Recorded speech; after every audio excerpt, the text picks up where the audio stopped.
And would you say that practice, the professional practice, served to the orientation of academia? Or did you think they were too far away? Because you worked in academia as a professor after working as a professional in heritage conservation. Yeah. So what I tried to do, I think you're aware that I did annual Yeah. roundtables, and Uh-huh. they were very innovative, I believe, at that time in academia because I did invite other professors, but I invited practitioners, I invited community representatives, I invited government representatives. I was very open, and students, of course. There were a lot of students Mhm. in that room. Um, so I was interested in getting that mix. And that was really why was doing that kind of roundtable. And if you look at the book that you've referenced, The Mhm. Evolving Heritage Conservation Practice, those are the summaries of the 14 roundtables. And really, there is a lot of practice in that. That's in part because of the kinds of people that I had been inviting and trying to stimulate that crossover. But still, I mean, when you're in an academic position, you're not necessarily out there doing a project. Yes, that's true. Mm. That relates to my next no, to my next question. During the years when you held the Canada Research Chair in Heritage, you organized the roundtables that you just mentioned from 2006 to 2018, whose summaries are in the book we're talking about. Was there a particular moment or a discussion that changed the way you think about heritage? Oh, yes. There were lots of moments because it was a very freewheeling discussion. And I might have been, quote, the chairperson, but I was a participant, and lots of other people were very active. And there were some philosophers in that group that really put ideas that I hadn't really thought of before. The whole discussion on important views and what is an important view, and the whole we had a very important discussion about, was it the eye or was it the body or was it the soul? Was Mhm. it what a picture that you looked at that was static, or is it something you move through, or is it something that's almost like symbolic and it's more resonating in your soul or in your being? So, and I mean, there were a number of people who were very stimulating. I enjoyed hearing how the Japanese approached conservation, which was so different from the way we have done in our country and so on. So there were lots of moments. I regret in particular the death of Herb Stovall, who had actually Yeah. taught at University of Montreal before. He Uh-huh. died in 2012, and that was really a big loss for us all. And he was really a philosopher king. He and Julian Smith were two of them, but they weren't alone. There were several others that had lots of different ideas. I love that when you get new ideas put on the table and new challenges. I really like that. Yes, exactly. That enriches the conversation. If you were to start a new series of conversations today, what issues would you want to put on the table for the 2020s and beyond? Uh, Probably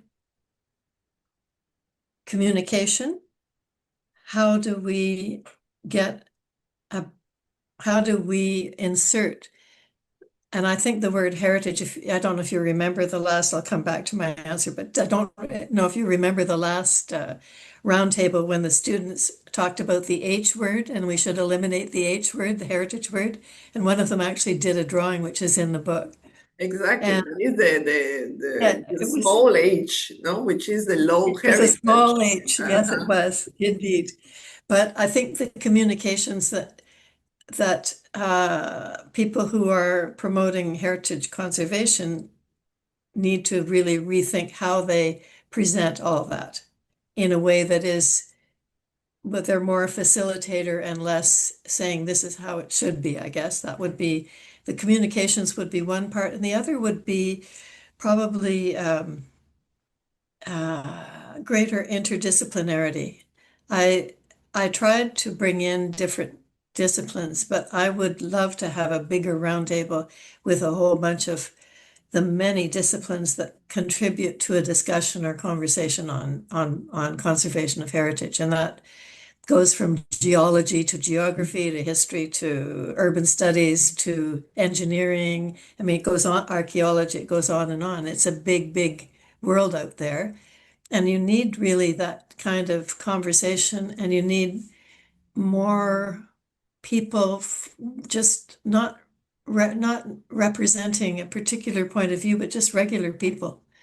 I mean, that would really be fun to have those conversations, because I think the the way forward for conservation of heritage is going to be by rallying different disciplines to the cause. And I would say the climate change experts in Australia who've created that climate vulnerability index, which is really a brilliant tool. I would say that they have done that through working with communities, and really they measure not just the vulnerability of the site, they also measure the vulnerability of the community to look after the site. And I think this is really kind of progress. That's going far out and really good. That's a very good program. Thank you. When we talk about linking the experts with communities, we are talking about a different approach. Do you think it would be important in the following years to focus more on a bottom-up approach? Doesn't mean we would remove experts or institutions from this exchange. But do you think we need to hear more the voices of communities and to integrate them in these conversations? Yes, I do. I think that the people who have the property or the landscape at heart are the ones who will, at the end of the day, it's the communities who will protect it. I mean, I've often thought that World Heritage sits in different parts of the world and makes pronouncements. They're not the people who are actually going to conserve anything. They are diplomats. So there's a big gap there. And in the past, I don't know if you knew that, but at the beginning, World Heritage nominations were a secret of government. They didn't tell the local people they were going to do it. And that finally changed, but they were worried they claimed the worry was that if the committee rejected a place, then the community would be disappointed. But I think there's nothing worse than to wake up one day and find out you're living in a World Heritage site. You don't know what that means or anything.